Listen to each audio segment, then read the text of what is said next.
It is my distinct privilege today to introduce a young man of incredible strength and courage, Rusty Booker. I met Rusty about 3 weeks ago at a forum I hosted on disconnected youth in our mutual hometown of Louisville, Kentucky. Rusty spoke of his experience with abuse, how he ran away at age 12, and about his placement in 5 different foster homes. The power of his story comes not simply from the hand that he was dealt, but the way that he played it.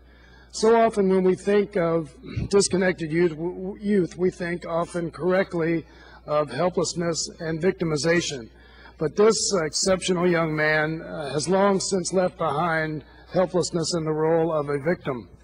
After a childhood of neglect, he took control of his life, set himself on a path toward adult success. He's determined to get a high school degree and join the police force.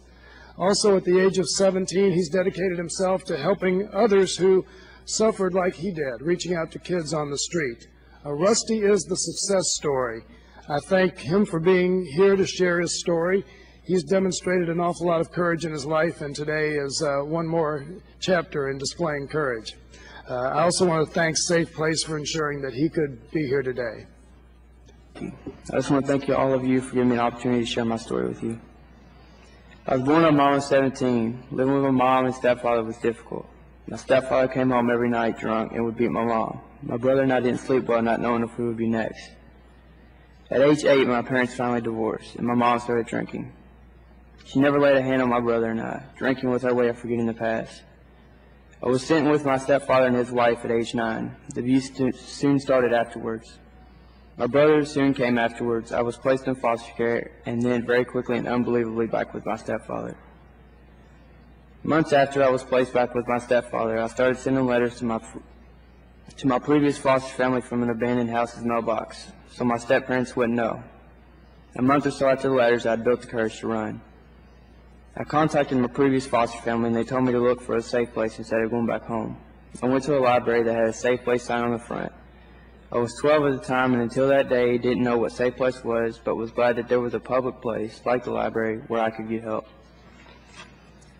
It took me to the YMCA Safe Place Services shelter in Louisville. When I got to the shelter, the staff welcomed me. I felt safe for the first time in many years. They did an intake, provided me clothes, hygiene products, and clean linens. The next morning, I had a warm breakfast, and I met with a caseworker who would change my life forever, Mr. Bill.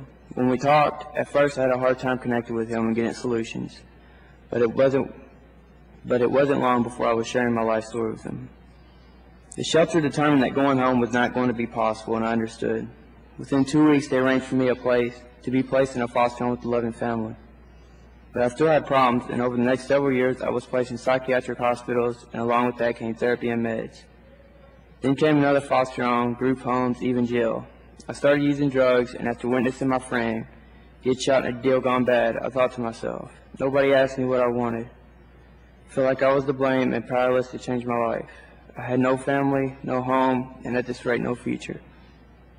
After another failed foster home, I went to Safe Place again and asked for help. I knew the shelter was there for me. Again, I felt safe and understood. I met with Miss Missy and told her everything that I had been through. She didn't judge me or laugh at me. She understood me and made me feel wanted. The next day, I met Mr. Kwan, a man with a story for every lesson he learned that I needed to learn or had already, but in a rougher way. He, too, understood me.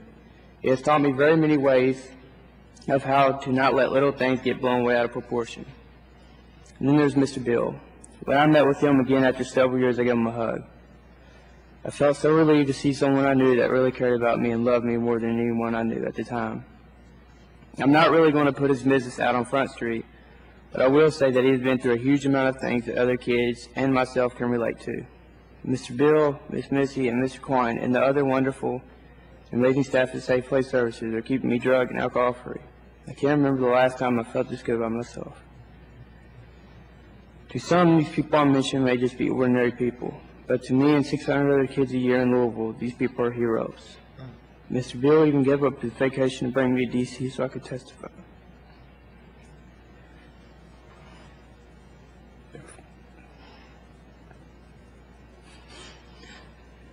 There are 14 kids at the Safe Place Services right now who have experienced many of the same things that I have.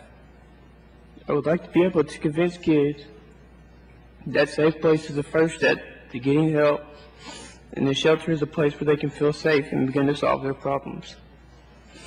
Many times when I was younger, I wanted to run for help, but when I was in a rural area, there weren't many places to go.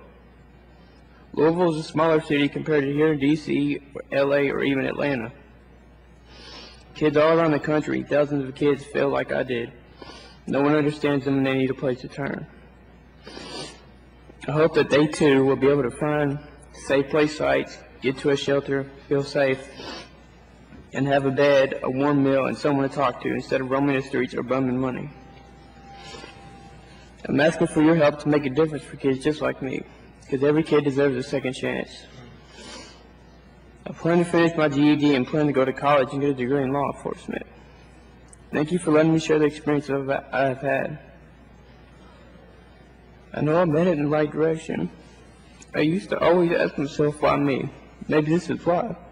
Maybe what I've been through can make a difference for someone else. I hope you will make it possible for kids like me to have these programs available in the city. Thank you.